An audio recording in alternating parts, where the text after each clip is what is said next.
ഞാൻ ഇന്ന് പറയുന്നത് കിച്ചടി ഉണ്ടാക്കുന്നതിനെ കുറിച്ചാണ് കേട്ടോ. കിച്ചടി എന്ന് വെച്ചാൽ നമ്മുടെ നാട്ടിൽ കേരളത്തിൽ കിട്ടുന്ന മുതലാക്കിയോ പച്ചടി കിച്ചടി വെള്ളരിക്ക കൊണ്ടും പൈനാപ്പിൾ കൊണ്ടോ അല്ലെങ്കിൽ ബീട്രൂട്ട് കൊണ്ടോ കയ്പ്പയ്ക്ക കൊണ്ടോ ഉണ്ടാക്കുന്ന പച്ചടി അതുപോലത്തെ ടൈപ്പ് അല്ല ഇത്. കിച്ചടി ലൈക്ക് സൗത്ത് സൈഡിൽ എക്സെപ്റ്റ് കേരള, ബാക്കി സൈഡുകളിൽ പോയി കഴിയുമ്പോഴത്തേക്ക് അരി കൊണ്ടുണ്ടാക്കുന്നതാണ്. ലൈക്ക് പൊങ്കൽ മാതിരിയൊക്കെ ഉള്ളത്, കട്ടിപ്പൊങ്കലില്ലേ തമിഴ്നാട്ടിലൊക്കെ കിട്ടുന്നത്. അല്ലെങ്കിൽ നോർത്ത് ഇന്ത്യയിൽ പോവുകയാണെങ്കിൽ റൈസും ദാലും കൂടി മിക്സ് ചെയ്തിട്ട് ചെയ്യുന്നതാണ്. ഇതിൽ ഞാൻ ഇന്ന് ചെയ്യാൻ പോകുന്നതെന്ന് വെച്ചാൽ റൈസും ദാലും, അതിനോടൊപ്പം പാലക്ക് കുറച്ചുണ്ട്, എൻ്റെ അടുത്ത് കുറച്ച് ഇലയുണ്ട്. അതിൽ ഒരു തക്കാളി, കുറച്ച് ജീരകവും ഇച്ചിരി മഞ്ഞൾപ്പൊടി, പിന്നെ ഉപ്പ്, ഇതെല്ലാം കൂടി ഇട്ടിട്ട് നെയ്യും കൂടി ഇട്ടിട്ട് ഞാൻ കുക്കറിൽ വേവിച്ചെടുക്കും, കുറച്ച് വെള്ളം കൂടുതലിട്ടിട്ട്. എന്നിട്ട് ഇത് ഒരു പർപ്പസ് എന്ന് വെച്ചാൽ ഒന്ന് എനിക്ക് വിളക്കിൻ്റെ അവിടെ വെക്കാനായിട്ട്, ഉള്ളിയൊന്നും ഇടുന്നില്ല. പിന്നെ വെച്ചതിന് ശേഷം വേണമെന്നുണ്ടെങ്കിൽ നമുക്ക് തടുക്ക ഇടാനായിട്ട് ഉള്ളിയും വെളുത്തുള്ളിയും ഇതൊക്കെ ഒന്ന് മിക്സ് ചെയ്തിട്ട് ഒന്ന് കുറച്ച് കടുകൊക്കെ ഇട്ടിട്ട് ചെയ്യുകയാണെങ്കിൽ സൂപ്പർ ടേസ്റ്റ് ആയിരിക്കും. നെയ്യിൽ വേണം ചെയ്യാൻ. അപ്പം കിച്ചടിയാണ് ഇന്ന് ഉണ്ടാക്കുന്നത്. എൻ്റെതായ രീതിയിൽ ഞാൻ എങ്ങനെയാണ് ചെയ്യുന്നതെന്നുള്ളത് കാണിച്ചു തരാം. അപ്പോൾ അതിന് വേണ്ടിയിട്ട് പ്രിപ്പയർ ചെയ്യാനുള്ള പരിപാടിയാണ്. അപ്പോൾ ഞാൻ ഇവിടെ ഒരു 1/2 ഗ്ലാസ് അരി എടുത്തിട്ടുണ്ട് കേട്ടോ. 1/2 ഗ്ലാസ്. ഈ ഗ്ലാസ്സിലേക്ക് ബാക്കി സമം എത്രയാണെന്ന് വെച്ചാൽ ഇതിലേക്ക് ഞാൻ ചെറുപയർ പരിപ്പില്ലേ, നമ്മുടെ പയറൊക്കെ പരിപ്പുണ്ടാക്കുന്ന ഒരു ഇതില്ലേ സദ്യക്കൊക്കെ എടുക്കുന്നത്, അപ്പോൾ അതിൻ്റെ ബാക്കി ഞാൻ ഇതിലൊക്കെ എടുക്കുകയാണ്. ഇത് ഏത് ടൈപ്പ് ദാൽ വേണമെങ്കിലും എടുക്കാം കേട്ടോ. ഞാൻ ഇന്നിപ്പോൾ ഇതെടുത്തതേ ഉള്ളൂ. ഇല്ലെങ്കിൽ മിക്സ് ചെയ്തിട്ട് പല ധാന്യങ്ങളും കൂടി മിക്സ് ചെയ്തിട്ട് ഒരുമിച്ച് നമുക്ക് ഉണ്ടാക്കാം. എത്ര അരി എടുക്കുന്നോ ബാക്കിയുള്ള അത്രയും പരിപ്പ് അതൊക്കെ മിക്സ് ചെയ്താൽ മതി. പറയുന്നതെല്ലാം തെറ്റിപ്പോവും. സോ 1/2 ഗ്ലാസ് അരിയാണെങ്കിൽ 1/2 ഗ്ലാസ് പരിപ്പ്, ഇത് രണ്ടും കൂടി നന്നായിട്ട് ഒരുമിച്ചിട്ട് കഴുകണം. ഒരു 3-4 വട്ടം നല്ലോണം കഴുകിയിട്ട് അതിൻ്റെ ഇതൊക്കെ കളഞ്ഞു കഴിഞ്ഞ ശേഷം ഫ്രഷായിട്ട് വെള്ളം എടുക്കുക. കുറച്ച് കൂടുതൽ വെള്ളം എടുക്കുക.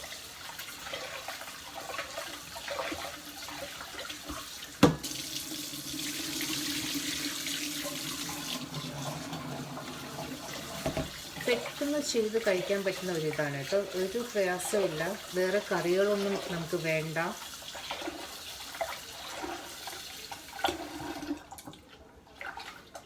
എന്തുണ്ടാക്കണമെന്ന് ആലോചിച്ചുകൊണ്ടിരുന്ന ടെൻഷൻ അടിക്കേണ്ട ആവശ്യമില്ല. ഇന്ന് എന്ത് കറി വെക്കണം, അതിനെന്ത് ചെയ്യണം എന്നൊക്കെ ആലോചിച്ചിട്ട് അതിൻ്റെ ഒരു ഒരു ഒരു ഒരു ഒരു ടെൻഷൻ പോലും അടിക്കേണ്ട ആവശ്യമില്ല.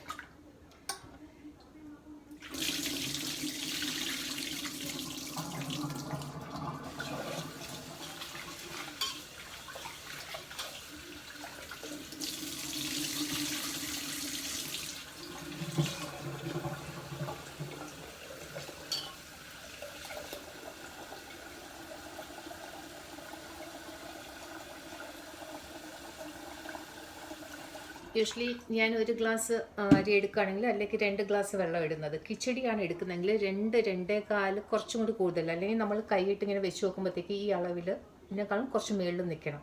അപ്പം ഞാനിപ്പം വെക്കുമ്പോഴത്തേക്ക് എനിക്ക് ഏതാണ്ട് ഇവിടം വരെ കിട്ടുന്നുണ്ട്. അപ്പം ഇത്രയാണ് ചെയ്യുന്നത്. അതിനേക്കാളും കുറച്ചും കൂടി ലൂസായിട്ട് കിട്ടാൻ വേണ്ടിയാണ്, അങ്ങനെ ഭയങ്കര കട്ടിക്ക് കിട്ടാൻ വേണ്ടിയിട്ടല്ല ചെയ്യുന്നത്.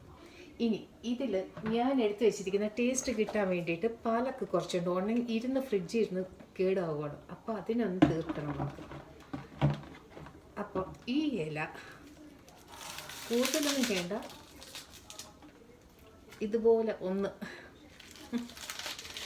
മുറിച്ചിട്ടിടുക.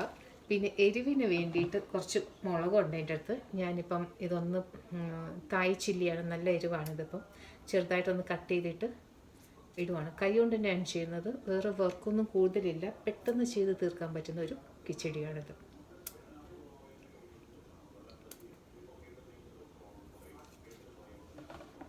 ഇതെല്ലാം നമുക്ക് തരുന്ന എക്സ്ട്രാ ടേസ്റ്റാണ് കേട്ടോ. പിന്നെ ജീരകം ഇടാൻ മറക്കരുത്. ഡൈജഷന് നല്ലതാണ്, അതുപോലെ വാസനയ്ക്ക് നല്ലതാണിത്.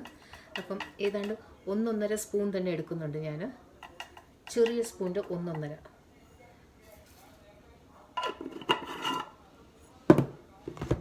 പിന്നെ ജീരകവെള്ളമൊക്കെ ഇടുമ്പോൾ അറിയാമല്ലോ, ഇച്ചിരി മഞ്ഞ കളർ ഇടും. അതിനോടൊപ്പം തന്നെ കുറച്ചും കൂടി മഞ്ഞൾ. ഫൈനലി ഉപ്പ്, പിന്നെ നെയ്യ്. ഞാൻ എടുക്കുന്ന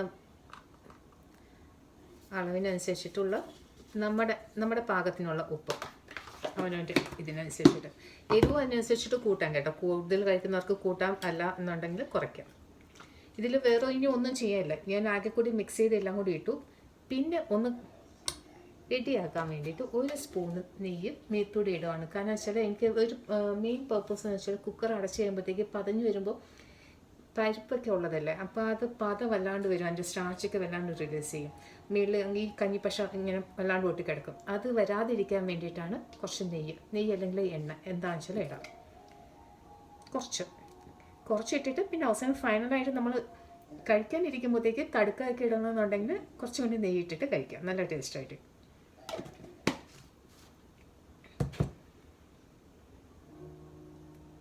ഓക്കെ, ഇത്രയേ ഉള്ളൂ പരിപാടി. ഇനി ഞാൻ ചെയ്യുന്നത് അടച്ച് വയ്ക്കുക, 4-5 ആവി, അതിൽ കൂടുതൽ വേണ്ട. സാധാരണ ചോറിന് നമ്മൾ 3 ആവിയിൽ ഞാൻ നിർത്തും, ഇതിൽ 2 ആവി എക്സ്ട്രാ ഒന്ന് കൂട്ടുവാണ്. ആവി വന്നിട്ട് നമുക്ക് തുറന്ന് കാണാം. ഇതാ ഞാൻ പറഞ്ഞ പതഞ്ഞ് ഇങ്ങനെ മേളിൽ വരും എന്നുള്ളത് കണ്ട്. ഇപ്പം കുറച്ച് കുറവുണ്ട്, അല്ലെങ്കിൽ കൂടുതലായിരിക്കും വരുന്നത് ഓവർഫ്ലോ ആയിട്ട്. പിന്നെ ഇവിടെ ഇത്രയും കഴുകാനായിട്ട് ഭയങ്കര പാടായിരിക്കും ഇങ്ങനെ പുറത്തോട്ട് വരുമ്പോഴത്തേക്ക്. ഇപ്പം തന്നെ കുറച്ച് താഴെ വീണിട്ടുണ്ട്, ഫോക്കസ് ചെയ്യണമെങ്കിൽ കാണാൻ പറ്റും. ഇതൊക്കെ ഒരു മെനക്കേടാം. അപ്പോൾ ഇത് ഉണ്ടാവാണ്ടിരിക്കാൻ വേണ്ടിയിട്ടാണ് കുറച്ച് എണ്ണയും കൂടി ഇടുന്നതെന്ന് പറയുന്നത്. ഇത് ഇട്ടിട്ടും ഇപ്പം ഇങ്ങനെ വന്നു.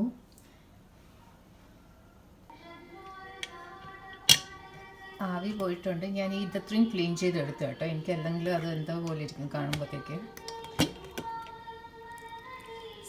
നമുക്ക് ഇതുപോലെ കിട്ടിയിരിക്കുന്നത്. ഇതിന് ഇനി എല്ലാം കൂടി ഒന്ന് മിക്സ് ചെയ്തെടുക്കാം.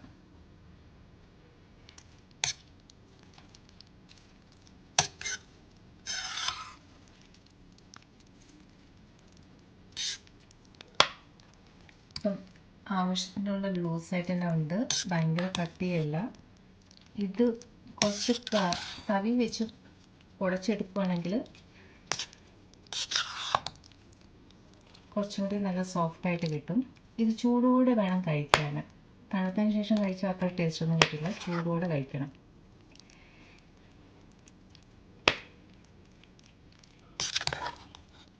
ഇനി ഞാൻ ഇതിലേക്ക് കുറച്ചും കൂടി നെയ്യ് ഇടുവാണ്. തടുക്കായിട്ട് ഞാൻ വേറെ ചെയ്യുന്നില്ല കേട്ടോ. ഞാൻ കുറച്ച് നെയ്യ് ഇട്ടിട്ട് ചൂടോടെ മിക്സ് ചെയ്ത് കഴിക്കണം. നമ്മുടെ സാധാരണ പരിപ്പ്, സദ്യക്കുള്ള പരിപ്പൊക്കെ ഇടുമ്പോഴത്തേക്ക് നെയ്യിട്ട് കഴിക്കുമ്പോൾ എങ്ങനെ ഇരിക്കും ടേസ്റ്റ്? അത് തന്നെയാണ്. അതിൽ കുറച്ച് ഉപ്പും ഇതൊക്കെ ഉണ്ട്. ഇതൊന്ന് നന്നായിട്ടൊന്ന് മിക്സ് ചെയ്യുക. നല്ലോണം ഉടച്ചെടുക്കാൻ പറ്റുമെങ്കിൽ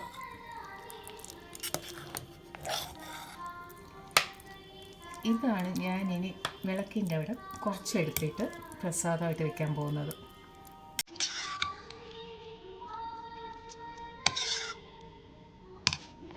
ഇങ്ങനെ വിളക്കിലേക്ക് ഞാൻ കുറച്ചെടുത്ത് മാറ്റി വെച്ചിട്ടുണ്ട്. അത് വിളക്കിലും കൂടി ഒന്ന് വെച്ചിട്ട് കാണിച്ചു തരാം.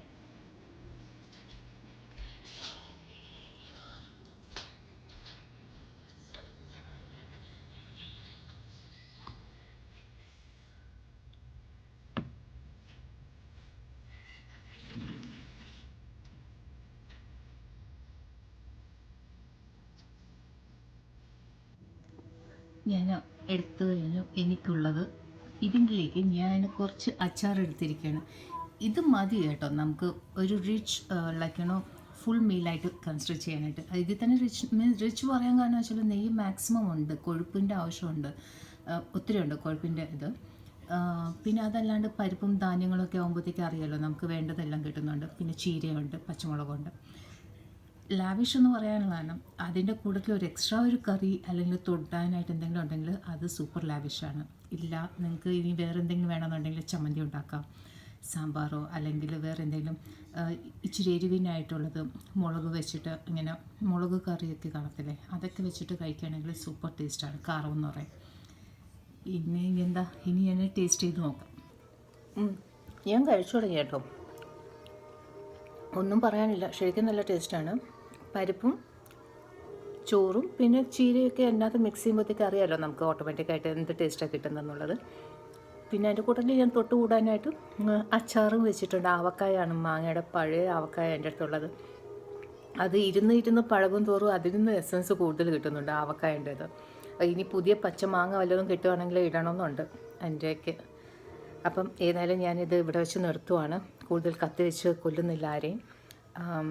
അപ്പോൾ ബൈ. ഇങ്ങനെ ചെയ്ത് നോക്കാൻ പറ്റുമെന്നുണ്ടെങ്കിൽ ആരെങ്കിലുമൊക്കെ ഉണ്ടാക്കി കഴിച്ച് നോക്കണം കേട്ടോ. പെട്ടെന്ന് ചെയ്യാൻ പറ്റും, എളുപ്പമാണ്. 5-10 മിനിറ്റ് കൊണ്ട് കാര്യം സാധിച്ചെടുക്കാം. നമ്മുടെ വയറും വിശപ്പും എല്ലാം ഒരുപോലെ